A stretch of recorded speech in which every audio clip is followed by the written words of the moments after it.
Very good morning. You're with the news at 9 a.m. I'm Vedika Sudsachdeva. Our top focus is Chennai. The death toll in the Chennai building collapse has now gone up to 8. 26 people have been recovered from under the debris of the 11-story under construction building. The high-rise had collapsed last evening after a heavy downpour, but an unspecified number of people, who are mainly construction workers, are still trapped under the rubble. The owner of the construction company has been detained for questioning after civic agencies pointed to the use of substandard building material. NDRF officials, paramedics and municipal workers have been pressed into action. Now, 12 fire tenders and hundreds of rescue personnel are currently involved in this operation. The building, which was located near Porur in the western suburb of Chennai, is about 20 kilometers away from the metro city.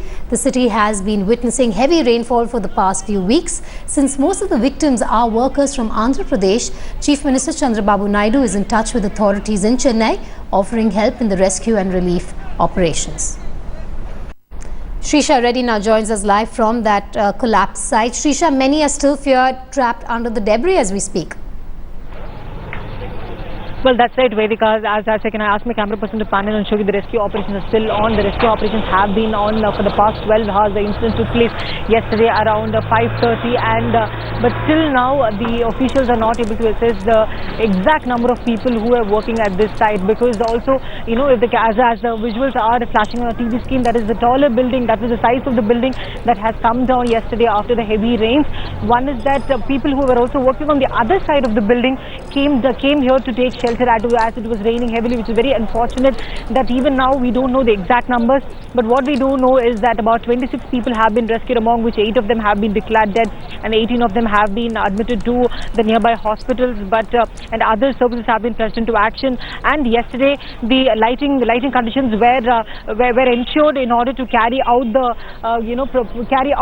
rescue operations, to run this rescue operation very smoothly. So now officials have been coming here at this point in time to this place to look into the rescue operations, and the family members of the people who have lost their lives are also waiting, because it's a family of 4 or 5. They all are working in this particular construction site, and which we can see the other one as well.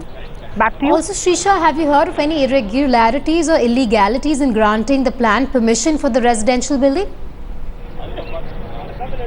Well, Vedika, right now there are not any official word on the irregularities, of course, but the officials from the CMD also told headlines today that they will be looking into the details of this, the construction material that was used. Though there is nothing concrete that has come out. The investigation is still on at this point in time. They have detained the owner and his son of this construction building, and this is the first construction building that has been done outside Madurai. In fact, because they are based in Madurai, they have built a lot of residential complexes in Madurai. So this is their first project outside Madurai. So police have arrested them, and the investigation is still on. So once they give out the report, and of course the CMD officials are also collecting the report. So once they collect the report, we'll be able to get more details on whether there were any irregularities in the material that were used in the construction of this building. All right, Shrisha, we'll keep coming back to you for more, but as we speak, there are a lot of others who are still under the debris, and there are rescue efforts on to get them out as soon as possible. Well, the 2 building collapses in Delhi and Chennai on Saturday have highlighted India's poor record at ensuring safe construction. Investigations in the past seem to highlight the same failures over and over again. We've put together a quick checklist to help you ensure that your home is not next.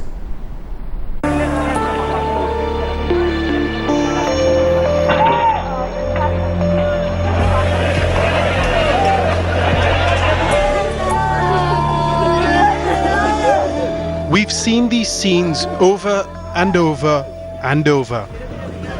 Each time we ask what went wrong, we get the same answers. In some cases, it's a builder-mafia government nexus. In others, a dysfunctional clearance system. Many builders use shortcuts to get through the maze of approvals.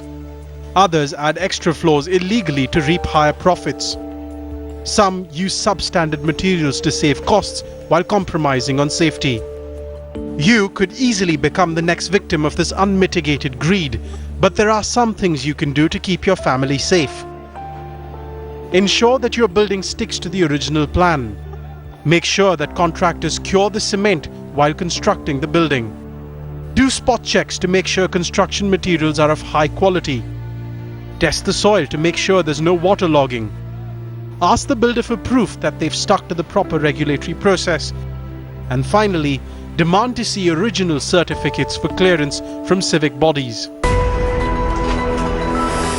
These may seem like common sense tips, but few follow them. That's one reason why more than 23,000 illegal constructions were reported to the Municipal Corporation of Delhi last year. 10,000 of these were in East Delhi alone. The numbers for earlier years are no better.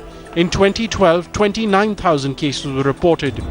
In 2011, more than 30,000 cases were reported. In 2010, at least 20,000 illegal constructions were reported in Delhi. Be safe. Your home is not just a major investment, it's the one place you can keep your family secure. Take time to make sure someone else hasn't endangered their lives for the sake of a few extra rupees. Bureau Report, headlines today.